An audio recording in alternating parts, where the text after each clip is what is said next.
আসসালামু আলাইকুম রহমতুল্লাহি ওয়া বারাকাতুহু।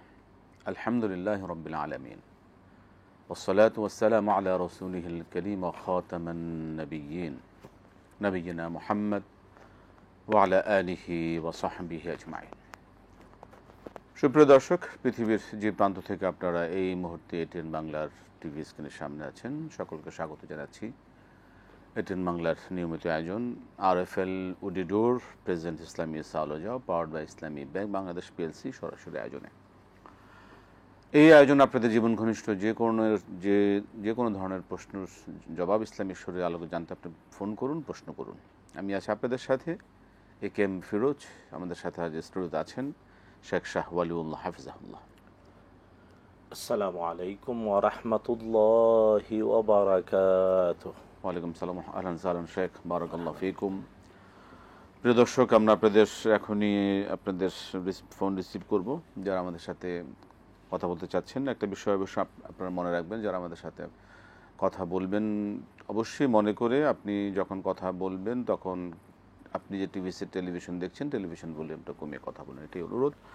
আমরা প্রশ্ন নিচ্ছি। দর্শক কে আছেন বলবেন, কি প্রশ্ন? জি, আসসালামু আলাইকুম। ওয়ালাইকুম সালাম ওয়া রাহমাতুল্লাহি ওয়া বারাকাতুহু। হুজুর, আমি ধরমপাড়া সুনামগঞ্জ থেকে ইনুস বলছি। জি ইনুস, আপনি আমাদের নিয়মিত একজন দর্শক, বলবেন। হুজুর, আমার তিনটা প্রশ্ন। প্রথম প্রশ্নটা হলো, আমাদের মসজিদে প্রায় প্রতিদিনই এশার না ফরজ সালাতের পর এলান দেওয়া হয়, নামাজের পর আমরা সবাই বসি, ঈমান ও আমলের কথা হবে, বহুত ফায়দা হবে। তাহলে এই কথাটা বলাটা ফরজ, ওয়াজিব, সুন্নাহ কোনটা? আর 2 নম্বর প্রশ্ন হলো, হুজুর, একটা সালাতের পর প্রায় 99% মানুষই বিতর সালাত আদায় করে, অনেকে আবার নফলও করে। তাদেরকে এই নামাজ পড়ার সুযোগ না দিয়ে তারা দিনের কথাবার্তা বলা শুরু করে, এটা কতটুকু যুক্তিযুক্ত? আচ্ছা। আর 3 নম্বর প্রশ্ন হলো, হুজুর, তারা যে আমলের কথা বলে তা হলো ফাজেল আমল থেকে কিছু কথাবার্তা বলে। প্রশ্ন হলো, ফাজেল আমলের বইয়ের কথাগুলো কতটুকু কোরআন ও হাদিস সম্মত? ঠিক আছে, ধন্যবাদ ইনুস সাহেব। আমরা শুনছি এক এক করে। আমরা শুরু করি। গতকালের কিছু প্রশ্ন আছে, সেটা আমরা আসবো ধারাবাহিকভাবে। আজকে যে এটা দিয়ে শুরু করতে পারি, মসজিদে যে বয়ান শুরু হয়, ঈমান আমল যে বয়ান সালাতের পরে ঘোষণা করা হয়, এটা কি সুন্নাহর সাথে কোনো সাংঘর্ষিক কিনা, বা এটা ঠিক আছে কিনা? আলহামদুলিল্লাহ ওয়াসসালাতু ওয়াসসালামু আলা রাসূলিল্লাহি ওয়া বা'দ। আকুলু ওয়া বিল্লাহি তৌফিক। প্রথম হলো যে আসলে মসজিদগুলোতে দ্বীনের কথা বলবেন, হ্যাঁ, বলতেই হবে, বলা উচিত। কিন্তু প্রশ্ন হলো কখন এবং কে বলবেন এবং কখন বলবেন। তাই বলার ব্যাপারে বলবেন তিনি যিনি জানেন, যার ইলম আছে। নজরুলের কবিতার ভাষায়, যার মধু নাই মৌচাকে, তুমি কি করে তার থেকে মধু পাবে? সুতরাং যিনি কথা বলবেন আগে দেখতে হবে তার সার্টিফিকেট আছে কিনা, একাডেমিক্যাল ব্যাকগ্রাউন্ড আছে কিনা ওই বিষয়ে। এটা খুব ভালোভাবে আমরা বিনীতভাবে বলতে চাই, যার শিক্ষাগত যোগ্যতা নাই, কেবল শুনে শুনে বলছে, অথবা 1-2 ক্লাস পড়েছে, একটু বাংলা রিডিং পড়তে পারে, তার কাছ থেকে দ্বীনের কথা শোনাটা অবশ্যই সাবধানতার সাথে, সতর্কতার সাথে। কারণ রাসূলুল্লাহ সাল্লাল্লাহু তাআলা আলাইহি ওয়াসাল্লাম সতর্ক করে বলেছেন, কাফা বিল মারই কাযিবান আইয়ুহাদ্দিসা বিকুল্লি মা সামিআ। এক ব্যক্তির মিথ্যুক হওয়ার জন্য এতটুকুই যথেষ্ট, সে যা শুনে তা বলে বেড়ায়। সুতরাং এই ব্যাপারে সাবধান আর সতর্ক। যদি সত্যিই একজন শিক্ষাগত যোগ্যতা সম্পন্ন অভিজ্ঞ ব্যক্তি কথা বলতে চান, আলহামদুলিল্লাহ, অবশ্যই শুনবেন। এবং এই ক্ষেত্রে কখন? ফরজ সালাতের আদায়ের পরে সুন্নত ভিতির যারা পড়তে চান তাদের সালাতের সমস্যা না করে। কোনোভাবেই সালাতের সমস্যা হয় এমন কাজ করা যাবে না। আর গুরুত্বের দিক থেকে ফরজ সালাত হয়ে গেল, সুন্নত পড়লো, তারপরে ভিতিরও পড়লো, তারপরে কথা বলা যাবে। অবশ্যই কাউকে সালাতে ব্যাঘাত সৃষ্টি করে নয়। সে সাথে এই বিষয়টা যদি আমাদের দর্শকদের একটু ক্লিয়ার করে দেন। অনেকে ওই যে ভিতরের সালাদটা কি এশার সালাতের সাথে এশার সালাত মনে করে এবং মানে এর সাথে পড়ে ফেলার জন্য, না এক্ষেত্রে আসলে না, এই ক্ষেত্রে যেহেতু রাসূলুল্লাহ সাল্লাল্লাহু তাআলা আলাইহি ওয়াসাল্লাম থেকে বুখারী বর্ণনা করেছেন আবু বকর সিদ্দিককে রাসূলুল্লাহ সাল্লাল্লাহু আলাইহি ওয়াসাল্লাম ওসিয়ত করেছিলেন তিনটি ব্যাপারে। এর মধ্যে একটি ছিল যাতে আবু বকর সিদ্দিক এশার পর ভিতির পরে নেন, কারণ তিনি মানে শারীরিক কঠোর পরিশ্রম করতেন। তখন যেহেতু এটা প্রমাণিত, সুতরাং এশার পরে 4 রাকাত এশার ফরজ পড়ল, সুন্নত পড়ল, তারপরে যদি কেউ ভিতির পরে নেই কোনো অসুবিধা নেই, সুন্নাহ এটা প্রমাণিত। আবু বকর সিদ্দিক রাদিয়াল্লাহু আনহু রাসূল সাল্লাল্লাহু আলাইহি ওয়াসাল্লামের ওসিয়ত এটা। সুতরাং যদি কেউ পড়তে চায় তাকে অবশ্যই সুযোগ দিতে হবে, সুন্নত পড়বে, ভিতির পড়বে। তবে হ্যাঁ, নফল পড়ার আগে অন্তত যিনি নফল পড়বেন তার একটু এই ক্ষেত্রে সতর্ক থাকা উচিত যে না, নফলটা পরে পড়ি, বরং দ্বীনের কথাটা শুনি। কার কাছ থেকে শুনবো? যার মধ্যে জ্ঞান আছে, ইলম আছে, অভিজ্ঞতা আছে, তার কাছ থেকে, যে কারো কাছ থেকে নয়। জি, প্রশ্ন ছিল গতকালের একটি প্রশ্ন, যেটা আমরা সময়ের অভাবে জানতে পারিনি, যে 50-এর বেশি বয়স হয়ে গেছে, এখন শরীরের হাড়গুলো ক্ষয় হয়ে যাচ্ছে, কি আমল আছে এই হাড় ক্ষয় থেকে রক্ষা পাবার? না দেখুন, আল্লাহ তাআলা কোরআন আল কারীমে বলেছেন ওয়ামান নুআম্মিরহু নুনাক্কিসু ফিল খালক আফালা ইয়াকিলুন। আল্লাহ বলছেন যার বয়স হলে তার সকল সৃষ্টিতে নুকসানি আসতেই থাকে। অর্থাৎ আমরা শৈশবে জন্ম নেওয়ার পরে শিশু ছিলাম, আর বয়স বাড়ার কারণে আবার সেই শৈশবে ফিরে যাই, কিন্তু শৈশবে থাকে আমাদের 18 ইঞ্চি, 20 ইঞ্চি বা 24 ইঞ্চি বডি, আর বয়স হলে যে শৈশব হয় এখানে হয়তো লম্বা 4 foot, 4.5 foot, 5 foot, 6 foot, 5 foot 8 ইঞ্চি লম্বা দেহটা নিয়েই আবার শৈশবে ফিরে যায়। এটাই হলো আল্লাহর সুন্নাত। তবে হ্যাঁ, যে এটা একটা অনেক আগে, মাত্র 50 ক্রস করার পরই এমন হয়ে যাওয়া, এটা অসুস্থতা। এই ক্ষেত্রে আপনাকে সুস্থতার জন্যে উপযুক্ত ট্রিটমেন্ট নিতে হবে, এটা আল্লাহ এবং তার রাসূলের আদেশ। তাই আপনি ডাক্তারের কাছে যাবেন, উপযুক্ত চিকিৎসকের কাছে যাবেন এবং ঠিকমতো ঔষধ সেবন করুন। পাশাপাশি আল্লাহ তাআলার কাছে দোয়া করুন রব্বুল আলামিন যাতে আপনাকে যতদিন হায়াত দিয়েছেন ইবাদত যথাযথ করার মতো শারীরিক ফিটনেসটাও মঞ্জুর করেন। এই ক্ষেত্রে সতর্কতার সাথে এটি খেয়াল রাখা উচিত। আমরা ডাক্তারের কাছে যাব, ঔষধ সেবন করব, কি জন্যে? যাতে আমরা যতদিন বেঁচে থাকি ততদিন ইবাদত যথাযথ করার শারীরিক যোগ্যতাটা থাকে। আল্লাহ তৌফিক দিন। সেক্ষেত্রে মহতারাম, মানে সুনির্দিষ্ট কোনো আয়াত বা দোয়া কি মানে আমরা কি করতে পারি কিনা? না, এই ক্ষেত্রে দেখুন, যদি তিনি কোরআন আল কারীমের আয়াত দিয়ে দোয়া করতে চান, তাহলে এই ক্ষেত্রে সবচাইতে শ্রেষ্ঠ হলো আইয়ুব আলাইহিস সালামের দোয়া।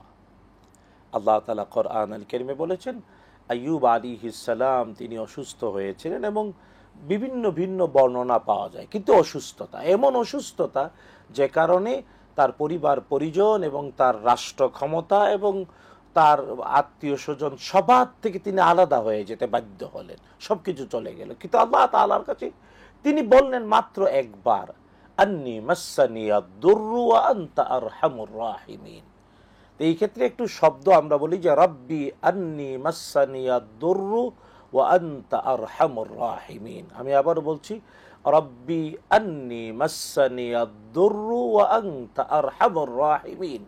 আল্লাহ তাআলা আইয়ুব আলাইহিস সালামের দোয়াটা কবুল করেন এবং আল্লাহ নিজেই বলে দিলেন ফাস্তাজাবনা লাহ, আল্লাহ তার ডাকের জবাব দিলেন।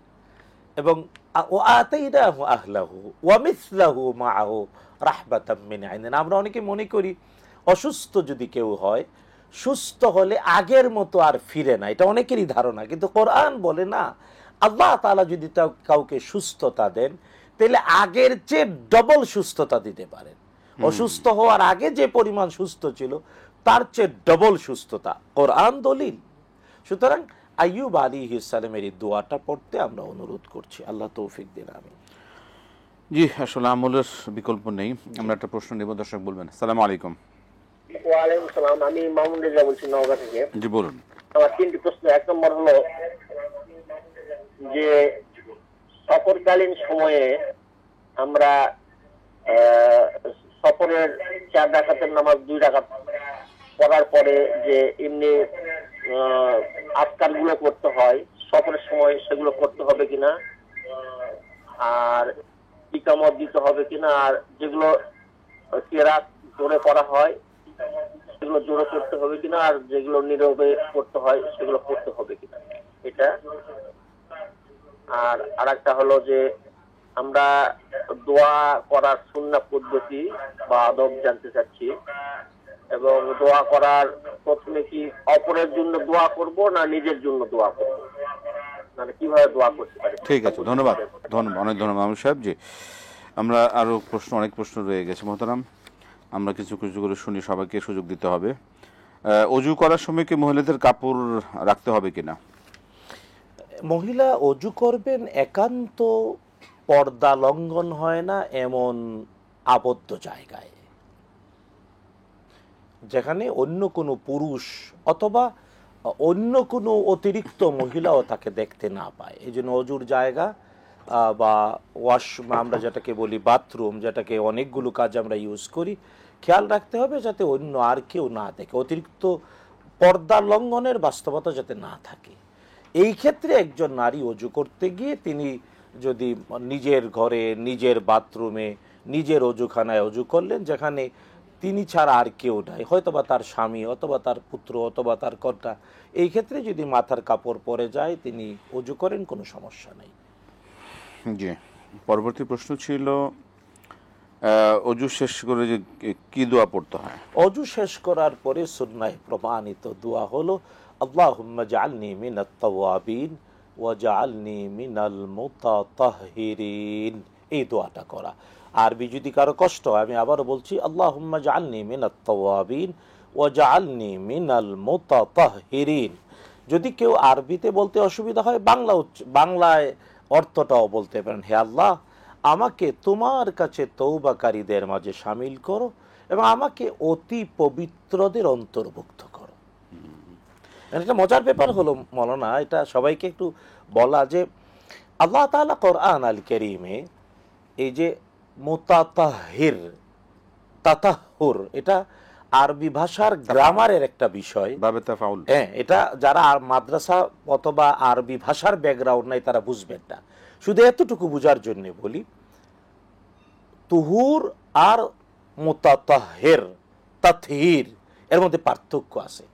কোরআন আল কারীমে আল্লাহ তাআলা মুতাতাহহির, তাতাহুর পেয়েছে যারা, ফেরেশতাদেরকে উদ্দেশ্য করে যিনি আয়াত দিয়ে, যেমন লা ইয়ামাসসুহু ইল্লাল মুত্তাহহারুন, এর মানে ফেরেশতারা, যে লৌহে মাহফুজে সংরক্ষিত কোরআন আল কারীম ফেরেশতা ছাড়া আর কেউ টাচ করতে পারে না। তো এখানে অজুর পরে প্রত্যেকটা মানুষ এই দোয়া করছে, আল্লাহ আমাকে তওবাকারীর অন্তর্ভুক্ত করো আর আমাকে অতি পবিত্র, ফেরেশতাদের মতো অতি পবিত্র বলে কবুল করো। চমৎকার দোয়া, খুবই খুবই এটা অনুধাবন করার বিষয়, খুবই উন্নত এবং খুবই মর্যাদাশীল দোয়া, আল্লাহ পাক কবুল করুন। আমরা আবার আসবো মোহতারাম, একটা বিরতি নিতে হচ্ছে আমাদের। প্রিয় দর্শক, আপনারা দেখছেন RFL auditor presence Islami সালজা powered by Islami bank Bangladesh PLC. সময় হলো বিরতি নেবার, ফিরছি বিরতির পর আবার ইনশাআল্লাহ আপনাদের সাথে সরাসরি আয়োজনে। আসসালামু আলাইকুম রহমতুল্লাহ বরকাত। প্রিয় দর্শক, ফিরে এলাম বিরতির পর RFL auditor presence Islami সালজা powered by Islami bank Bangladesh PLC সরাসরি আয়োজনে। আমরা আবারও দর্শকের প্রশ্নে দিন বলবেন। আসসালামু আলাইকুম। আসসালামু আলাইকুম। জি, বলবেন কি প্রশ্ন? আমার দুটি প্রশ্ন রয়েছে। জি, প্রথম প্রশ্নটি হচ্ছে যে অতি সম্প্রতি আমাদের দেশে যে মর্মান্তিক ঘটনা ঘটলো এবং অনেক গোষ্ঠী এবং মানুষকে দেখা গেল যে বিভিন্ন ভাবে সম্মিলিত ভাবে মিলাদের আকারে মোনাজাত করতেছে। এখন একদল বলতেছি যে এই মোনাজাত করাটা অনেকটা বিদআত এবং অনেকে বলতেছি যে মানে ব্যক্তিগত ভাবে তাহাজ্জুদের সালাতে ফরজ নামাজের শেষে ব্যক্তিগত ভাবে দোয়া করাটাই বেশি উপযুক্ত হতো। এখন কোরআন সুন্নাহ অনুযায়ী কোনটা সঠিক ছিল বা কোনটা করতে হতো বা উচিত ছিল, এটা একটি প্রশ্ন। আর আরেকটি প্রশ্ন হচ্ছে যে রাসূলুল্লাহ সাল্লাল্লাহু আলাইহি সাল্লাম আমাদের সাধারণ মানুষের মতো ইলম জানতেন না, এই ধারণা যারা পোষণ করবে তারা কি করেছে। এখন রাসূলুল্লাহ সাল্লাল্লাহু আলাইহি ওয়াসাল্লাম কি আদৌ ইলম জানতেন কিনা বা গায়েব জানতেন কিনা, এই ব্যাপারটা একটু যদি বুঝায় বলতেন। জি, শুনবো আমরা। হয়তো অনেকগুলো প্রশ্ন আমাদের জমা হয়ে গেল, একটু যদি আচ্ছা নাতিন নিয়ে কি একটা প্রশ্ন ছিল আমাদের এক দর্শকের, নাতিনের কি নাম গতকালকের আর কি, আমি আর ওটা লিখতে পারিনি। আচ্ছা যাক, আমরা নাম রেখেছেন প্রিয় দর্শক, আমরা দুঃখিত, আপনার সবগুলো প্রশ্ন আমরা শুনলাম, একটা প্রশ্ন আমরা ঠিকভাবে নিতে পারিনি বুঝতে সময়ের কারণে। নামটার ব্যাপারে অনুরোধ আমাদের যে অন্তত পরিচিত আশেপাশের একজন আরবি ভালো জানেন এমন একজন আলেমের সাথে কথা বলে নিয়ে আরবিটা ঠিক কিনা, যথাযথ কিনা, ভালো একটা অর্থপূর্ণ ইসলামিক ভালো নাম দেখা। প্রশ্ন ছিল যে এই যে মসজিদগুলোতে যে বিভিন্ন আলোচনার জন্য আহ্বান করা হয়, সেটা যে বিভিন্ন কিতাব থেকে তারা বলে থাকেন ফাজাইল আমল সহ, এটা কতটুকু আসলে গ্রহণযোগ্য? আসলে ফাজাইলে আমল নামে তাবলীগ জামাতের একটা নেসাবের তাদের একটা কিতাব, এবং এই কিতাবটার ব্যাপারে মুহাক্কিক উলামাদের বক্তব্য, এখানে সবগুলো ফজিলতের কথা বর্ণনা করা হয়েছে। তো ফাজাইল বা ফজিলত বর্ণনা করতে গিয়ে এর মধ্যে বিশুদ্ধ কিছু হাদিসও আছে, কিন্তু বেশ কিছু দুর্বল এবং এমন কিছু ঘটনাও এর মধ্যে আছে যেগুলার কোনো সূত্র নাই। তো এই জন্যে মূলত যখন একটা মানুষকে আমলের ফজিলত বর্ণনা করতে হয়, বিশুদ্ধটা বলাই যথেষ্ট, দুর্বল না যাওয়াই উচিত।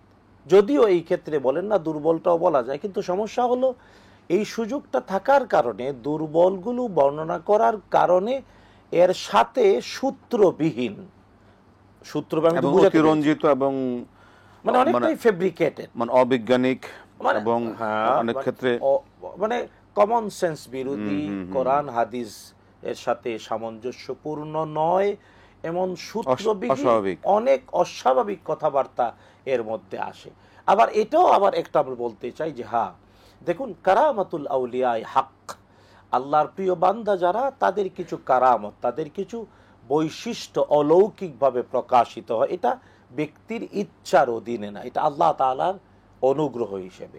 তো কোনো ব্যক্তির কারামত হলে এটা ওই সময় ওই পর্যায় পর্যন্ত যথেষ্ট, ওইটাকে পরবর্তীতে টেনে নিয়ে বলাটা, কারণ যিনি যার জন্য কারামত প্রকাশিত হয়েছে তার মতো আরেকজন যদি না হয় তাহলে এটাকে অপব্যাখ্যা হবে। কেবলমাত্র নবীগণ মুজিজা, নবীদের মুজিজা চিরন্তন, যদিও পার্থক্য আছে, যে মুসা আলাইহিস সালামের মুজিজা ছিল, তিনি যতদিন পৃথিবীতে জীবিত ছিলেন মুজিজা ততদিনই ছিল, এরপরে আর হবে না। মুসা আলাইহিস মুজিজা বগলে হাত রেখেছেন, বের করেছেন, প্রদীপ্ত সূর্যের মতো লাইট হয়ে গিয়েছে। হ্যাঁ, তো মুসা আলাইহিস সালাম এমন মুজিজা। ঈসা ইবনে মারইয়াম আলাইহিস সালাম অন্ধকে হাত বুলিয়েছেন, চক্ষু ফিরে পেয়েছে। মৃতকে আল্লাহর কুম বিইজনিল্লাহ বলেছেন, কবর থেকে উঠে গিয়েছে। এটা নবীগণ। মুহাম্মদুর রাসূলুল্লাহ সাল্লাল্লাহু আলাইহি ওয়াসাল্লামের অনেকগুলো মুজিজা ছিল, এর মধ্যে নবীজি সাল্লাল্লাহু আলাইহি ওয়াসাল্লামের মুজিজা, কোরআন মুজিজা অনন্তকাল থাকবে, আল্লাহ নিজে সংরক্ষণের দায়িত্ব নিয়েছেন। শুধু তাই না, রাসূলুল্লাহ সাল্লাল্লাহু আলাইহি ওয়াসাল্লামের জীবনের মুজিজা মেরাজ, ইসরা এবং মেরাজ, কিয়ামত পর্যন্ত গবেষণার জন্য আমাদের গৌরবের বিষয়। তো নবীগণের ব্যাপারটা, রসুলদের ব্যাপারটা সম্পূর্ণ স্বতন্ত্র, আলাদা। কিন্তু ফাজাইলে আমলে কিছু বুজুর্গ ব্যক্তিদের অভিজ্ঞতার কথা এমনভাবে বলা হয়েছে যেটা অনেক সময় মানে সূত্রবিহীন হওয়ার কারণে, আর হ্যাঁ যিনি বলছেন অথবা যাদের মধ্যে বলা হচ্ছে তাদের মধ্যে এটার ধারণ ক্ষমতা না থাকার কারণে অ্যাকশনের চেয়ে রিয়েকশন বেশি হচ্ছে।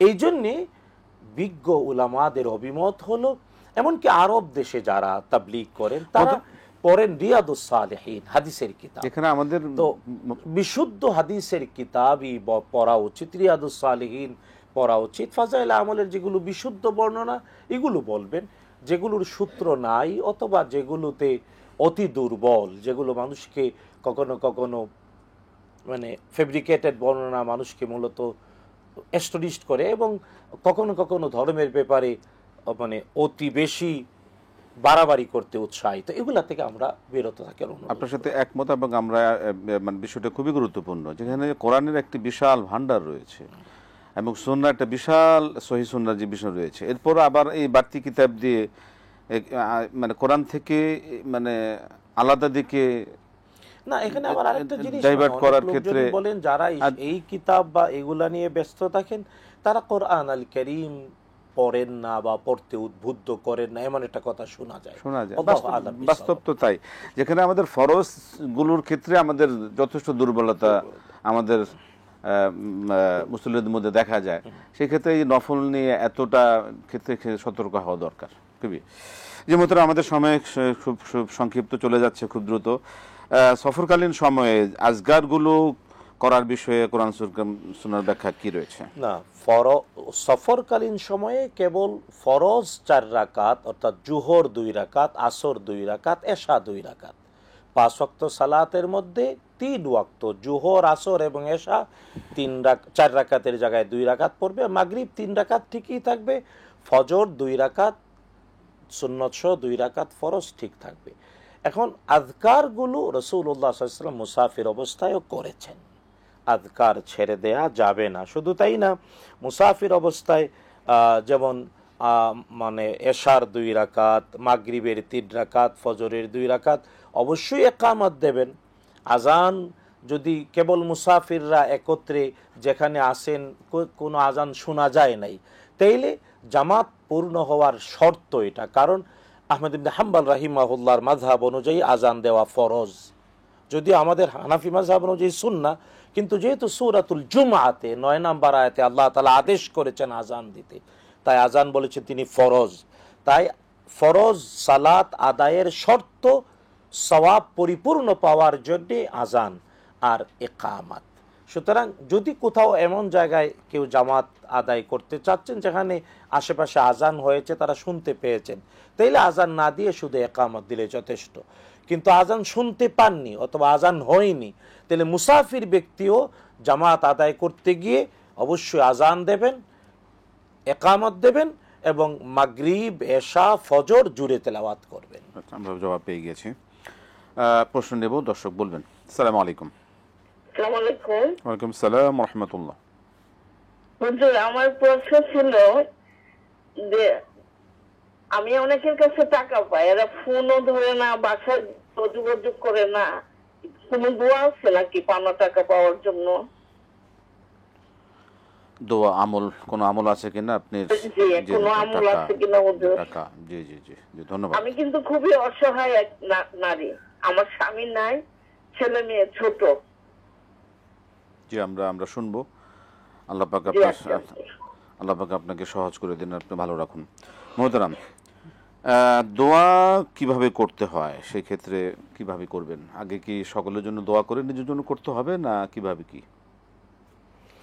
প্রথম হলো জানা উচিত দোয়া ইবাদত। দোয়া আল্লাহ সুবহানাহু ওয়া তাআলা আদেশ করেছেন করতে, উদউনি, এবং আল্লাহ জবাব দিয়ে বলেছেন সাথে সাথে আস্তাজিব লাকুম, আমি আল্লাহর কাছে দোয়া করো, আমি তোমাদের দোয়ার জবাব দেব, কবুল করব। এই জন্যে রাসূলুল্লাহ সাল্লাল্লাহু আলাইহি ওয়াসাল্লাম ইরশাদ করেছেন দোয়া 3 প্রকার। কিছু দোয়া সাথে সাথে কবুল হয়, কিছু দোয়া দেরিতে কবুল হয়, এবং কিছু দোয়া আল্লাহ তাআলা রেখে দেন আখিরাতে মিজানের পাল্লায় ওজন করিয়ে সওয়াব দিয়ে দেবেন। এই জন্য ইমানদার দোয়া করতেই থাকবে। আর এখানে বিখ্যাত একটা আরবি কবিতা আছে যে ইনলাম তাসআলিল্লাহ ইয়াগদাবু, আল্লাহর কাছে যদি বারবার কেউ না চায়, দোয়া যদি বারবার না করে আল্লাহ রাগ করেন।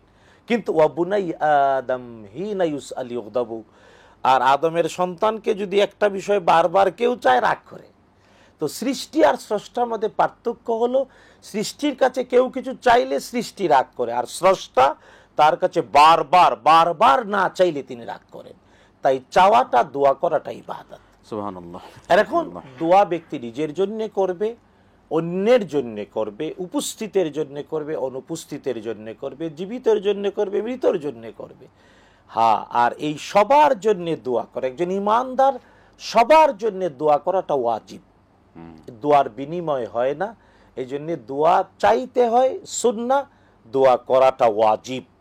আর হ্যাঁ, রাসূলুল্লাহ সাল্লাল্লাহু আলাইহি ওয়াসাল্লাম শিখিয়েছেন যখন কোনো একটি মানুষ এইভাবে দোয়া করে, আল্লাহুম্মা গফির লিল মুমিনিনা ওয়াল মুমিনাত আল আহইয়াই মিনহুম ওয়াল আমওয়াত, তাইলে এই যে দোয়াটা করলো আল্লাহুম্মা আমিন, আমরা যে করলাম যে হে আল্লাহ তুমি ক্ষমা করে দাও ইমানদার নর নারীকে, জীবিত আর মৃত, তাইলে এই পৃথিবী আজকে পর্যন্ত যত ইমানদার নারী পুরুষ মারা গেছেন আর যত ইমানদাররা বেঁচে আছে প্রত্যেকের জন্য দোয়া করলাম। এই 30-15-20 সেকেন্ড লাগলো। এই দোয়া করার কারণে যত ইমানদার মারা গেছে নারী পুরুষ, যত ইমানদার বেঁচে আছে, এক একজনের জন্য একটা করে সওয়াবও যদি আল্লাহ দেন। হাদিসে নবীজি বলেছেন এটা এমন এক দোয়া যে আপনি 15-20 সেকেন্ডে কোটি কোটি নেকি পাবেন। সুবহানাল্লাহ। আল্লাহুম্মা গফির লিল মুমিনিনা ওয়াল মুমিনাত আল আহইয়াই মিনহুম ওয়াল আমওয়াত। হে আল্লাহ, তুমি ক্ষমা করে দাও ইমানদার নারী পুরুষ, জীবিত আর মৃতকে। তাহলে মানে কোটি কোটি, কারণ এখন কত কোটি ইমানদার বেঁচে আছে আর কত কোটি কোটি পৃথিবী থেকে বিদায় নিয়েছে। তাই এইভাবে দোয়া করাটা নবীজি সাল্লাল্লাহু আলাইহি ওয়াসাল্লামের আদর্শ, নবীজি ইসলামের শিক্ষা। এখন প্রশ্ন হলো যে দোয়া নিজের জন্যও করব, অন্যের জন্যও করব। তবে এখানে আবার জানা উচিত আল্লাহ তাআলা কোরআন আল কারীমে সূরাতুল বাকারা এর 200 নম্বর আয়াত এবং 201 নম্বর আয়াত, এই দুই আয়াতে আল্লাহ তাআলা আবার আমাদের জানিয়ে দিয়েছেন কিছু মানুষ দোয়া করে কেবল দুনিয়ার জন্য। ওমিনান নাসি মান ইয়াকুলু রাব্বানা আতিনা ফিদ দুনিয়া, আল্লাহ বলছেন ওয়া মা লাহু ফিল আখিরাতি মিন খালাক। কেবল বলে দুনিয়া দুনিয়া দুনিয়া, টাকা পয়সা, ছেলে মেয়ে, বাড়ি গাড়ি, চাকরি, প্রমোশন, এগুলো। আল্লাহ বলছেন শুধু দুনিয়া চায়, আখেরাতের কথা বলে না, ওর জন্য কিচ্ছুই নাই আখেরাত। বরং আল্লাহ তাআলা নিজে একটা আদর্শ দোয়া শিখিয়েছেন। এর পরের আয়াত আল্লাহ বলছেন ওয়া মিনহুম মান ইয়াকুলু রাব্বানা আতিনা ফিদ দুনিয়া হাসানা ওয়া ফিল আখিরাতি হাসানা ওয়া কিনা আযাবান নার। অর্থাৎ হে আল্লাহ, আমাদেরকে দুনিয়াতে হাসানা দাও, আখিরাতেও হাসানা দিও, আর আগুনের আযাব থেকে মুক্ত করে দাও। রাসূলুল্লাহ সাল্লাল্লাহু আলাইহি ওয়াসাল্লাম তার জীবনে সবচেয়ে বেশি এই দোয়াটা পড়েছেন। এবং আমি বলি বোঝানোর জন্য, যেটা হলো একটা পাইকারি দোয়া, এক দোয়ার মধ্যে সব আছে, খুচরা বলার দরকার নাই, এই দোয়া পড়লে যথেষ্ট, সব চলে আসে। চমৎকার। সুতরাং দোয়া ইবাদত হিসেবে করতে হবে। তবে একটা বিষয় প্রশ্নকারী বললেন যে আমরা এই যে যেমন মাইলস্টোনের ঘটনা, আমরা আসছি, পরেটা আসছে, এটা পরে আসছে, আমরা একটা বিরতি নিতে হচ্ছে, ফিরে এসে ইনশাআল্লাহ দোয়া নিয়ে আরো প্রশ্ন আছে, আমরা শুনবো ইনশাআল্লাহ। প্রিয় দর্শক, আপনারা দেখছেন RFL উডিডোর presence Islami সালজা powered by Islami bank Bangladesh PLC সরাসরি আয়োজন। সময় হলো আবারও বিরতিতে যাবার, ফিরছি বিরতির পর আবার ইনশাআল্লাহ আপনাদের সাথে এই আয়োজনে। আসসালামু আলাইকুম ওয়া রাহমাতুল্লাহি ওয়া বারাকাতুহু। প্রিয় দর্শক, ফিরে এলাম বিরতির পর। RFL উডিডোর presence Islami সালজা powered by Islami bank Bangladesh PLC সরাসরি আয়োজন। আমরা বিরতির আগে যে প্রশ্ন হতাম, আপনি বলছিলেন যে এক দর্শক জানতে চাইলেন যে এই মর্মান্তিক দুর্ঘটনা উপলক্ষে বিভিন্ন মিডিয়া তারা মিলাদ করে দোয়া করা, সম্মিলিত দোয়া করা, আসলে ইসলাম কি বলে? না, এক নম্বর হলো যে মিলাদ একটা আলাদা বিষয়। মিলাদ আরবি ভাষার শব্দ, যার আবিধানিক অর্থ হলো জন্মগ্রহণ করা অথবা জন্মগ্রহণ সংক্রান্ত বিষয় আলোচনা করা। এর সাথে মিলাদের কোনো সম্পর্ক মানে দোয়াটা আলাদা জিনিস, আলাদা জিনিস। তো বিপদে পড়েছে দোয়া করবে। তো সমস্যাটা হলো যে, যেমন আমি কষ্টের সাথে এটা বলি যে আমাদের এটিএন বাংলার আয়োজনে আমরা একটা দোয়া করেছি, কিন্তু আমাদের সাংবাদিক বা নিউজ যারা কম্পাইল করেন, নিউজ পড়েন, তারা এখানে বলেছে মানে এইভাবে লিখে দিয়েছে মিলাদ মাহফিলের। আমি বুঝি না যে মূর্খতা কোথায় গিয়ে ঠেকেছে। এটা আমাদের জন্য লজ্জার যে আমরা আমাদের এই আয়োজনে আমরা দোয়া করেছি, কিন্তু বলে দিয়েছে মিলাদ করে দোয়া করেছে। আস্তাগফিরুল্লাহ। এটা না জানা, এটা মিলাদ অনুষ্ঠান ছিল না, মিলাদ অনুষ্ঠান ছিল না। মিলাদ বলাটা আরেকটা ব্যাপার হলো যে প্রশ্নকারী জানতে চাইলেন যে দোয়াটা ব্যক্তিগত, ইয়েস, দোয়া ব্যক্তিগতভাবে করা যায়, তবে সম্মিলিতভাবে দোয়া করা যায়, এটা বিদআত সব সময় না। আমাদের সমস্যা হয়েছে কি, আমাদের মূর্খতা এমনভাবে ছেয়ে গেছে যে যারা বলেন তারাও সঠিক জানেন না, আর কিছু মানুষ এমনভাবে কিছু মানুষের কথা গ্রহণ করে প্রচার করে, বোঝা যায় যে মূলত সালাতের পরে, ফরজ সালাতের পরে নামাজের অংশ হিসেবে, সালাতের অংশ হিসেবে দোয়া, এটা টোটালি বিদআত, ওটা নিষিদ্ধ। কিন্তু সম্মিলিতভাবে দোয়া করা যায়, সম্মিলিত মুনাজাত বিদআত না। রাসূলুল্লাহ সাল্লাল্লাহু তাআলা আলাইহি ওয়াসাল্লাম তিনি করেছেন। 8 জায়গায় রাসূলুল্লাহ সাল্লাল্লাহু আলাইহি ওয়াসাল্লাম সম্মিলিতভাবে মুনাজাত করেছেন। আমরা যদি দোয়াগুলি লক্ষ্য করি, রব্বানা আতিনা, বহুবচনের শব্দ, সবগুলো বহুবচন, সবাইকে নিয়ে। একজনে আল্লাহর কাছে বললো, অন্যজনে আমিন আমিন বললো, এটাতে বিদআত হয় না। কেবলমাত্র নামাজের অংশ যদি কেউ মনে করে নামাজের পরে, তাইলে বিদআত। এটা আমরা বলি নামাজ শেষ ইমাম ঘুরে বসবে, কথাবার্তা বলবে, যার ইচ্ছা তখন যদি বসতে চায় মিনাত করতে চায় করবে না, কিন্তু নামাজ ইমাম সালাম ফিরিয়ে কিবলামুখী বসে থাকলো, সাথে সাথে আল্লাহুম্মা আমিন বলল, এটা হলো বিদআত। সম্মিলিত মোনাজাত সব ক্ষেত্রে বিদআত না না না, এটা ভালো করে জানা উচিত। আমরা আমরা আমরা বিষয়গুলো সতর্ক থাকবো। একটা ফোন নিতে পারি। জি, আসসালামু আলাইকুম। ওয়ালাইকুম সালাম। হুজুর। জি, আসসালামু আলাইকুম। ওয়ালাইকুম সালাম, বলুন।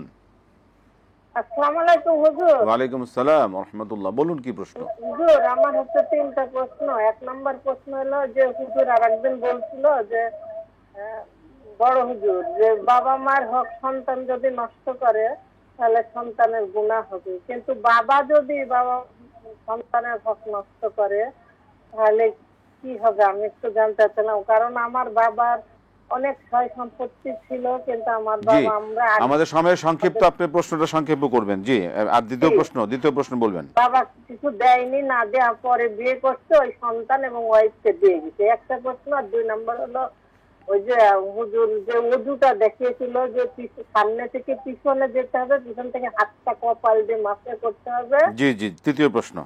জি, তৃতীয় প্রশ্ন। জি, আর আরেকটা হলো হুজুর। ঠিক আছে, ঠিক আছে, অনেক ধন্যবাদ। আমরা শুনবো, সময় কম আমাদের আজকে। আপনি আরেকবার ট্রাই করুন। মোহতারাম, নবী সাল্লাল্লাহু আলাইহি সাল্লাম গায়েব জানতেন, এই বিষয়ে কি আসলে আমাদের জ্ঞান কি থাকা দরকার? আল্লাহ তাআলা কোরআন আল কারীমে নিজেই বলেছেন তার হাবিবকে অ্যাড্রেস করে, কুল লাউ কুনতু আ'লামুল গায়বা, নবী আপনি বলে দিন, আমি যদি গায়েব জানতাম, লাস্তাকসারতু মিনাল খায়র, তাহলে আমি কেবল ভালোটা বেছে নিতাম, ওয়ামা মাসসানিয়াস সু, আমাকে কষ্ট কখনো পেত না, স্পর্শ করতো না। সুতরাং যেখানে আল্লাহ তাআলা এটা তো নবীকে আদেশ করে বলেছেন, আল্লাহ নিজেই বলেছেন যে নবী আপনি ঘোষণা করে দিন, আকাশ আর জমিনে গায়েব জানেন কেবল আল্লাহ, আল্লাহ ছাড়া আর কেউ অদৃশ্যের খবর জানেন না। তবে হ্যাঁ, রাসূলুল্লাহ সাল্লাল্লাহু আলাইহি ওয়াসাল্লামের প্রতি আল্লাহ ওহী করেছেন, যতটুকু আল্লাহ জানিয়েছেন ততটুকু জানেন। আর এই আয়াতটা একেবারে ক্লিয়ার, নবী হে আপনি ঘোষণা করে দিন, কুল লাউ কুনতু আ'লামুল গায়বা লাস্তাকসারতু মিনাল খায়র ওয়া মা মাসসানিয়াস সু, নবী আপনি ঘোষণা করে দিন, আমি যদি অদৃশ্যের খবর, ভবিষ্যতের খবর জানতাম, তাহলে আমি ভালোটা বাছাই করতাম, মন্দটা আমাকে স্পর্শ করতো না। অথচ বিশ্বনবী সাল্লাল্লাহু তাআলা আলাইহি ওয়াসাল্লাম তিনি আহত হয়েছেন, রক্তাক্ত হয়েছেন, তার দাঁত মোবারক ভেঙে গিয়েছে, শিরস্রাণ ভেঙে কপালে ঢুকে গিয়েছে, পা রক্তাক্ত হয়েছে, মুজা সহ, মানে তায়েফের লোকজন যেভাবে পাথর মেরেছে, এই সব ব্যাপার রাসূলুল্লাহ সাল্লাল্লাহু আলাইহি ওয়াসাল্লামের জীবনে ঘটেছে। তিনি গায়েব যদি জানতেন, এগুলা কিছুই তাকে স্পর্শ করতো না, আল্লাহ জানিয়ে, আল্লাহ জানালে তিনি জানতেন। টাকা, পাওনা টাকা উদ্ধারের বা পাওয়ার কি আমল আছে? আল্লাহ তাআলা কোরআন আল কারীমে এটা স্পষ্ট করে বলেছেন, ইল্লা মা দুমতা আলাইহি কাইমা, যার কাছে পাওনা আছে তার উপরে কঠিন ভাবে ধরতে হবে, আইন দিয়ে, সমাজ দিয়ে, এটাই হলো আমল। সেটা না পারলে না, এটা করতে হবে, কারণ আপনি যাকে টাকা দিয়েছেন, প্লিজ দেখুন, ঋণ দেওয়ার ব্যাপারে আল্লাহ তাআলা কোরআন আল কারীমে 3টা নির্দেশনা দিয়েছেন। আয়াতুদ দাইন, একটা আয়াত, এক রুকু, সূরাতুল বাকারা 282 নম্বর আয়াত। আল্লাহ বলেছেন কাউকে ঋণ দিবা লিখে রাখো। 2 নাম্বার, কবে ফেরত দেবে এই কথাটা উল্লেখ করো। 3 নাম্বার, মিনিমাম 2 জন পুরুষ অথবা 1 জন পুরুষ 2 জন নারীকে সাক্ষী রাখো, আল্লাহর আদেশ।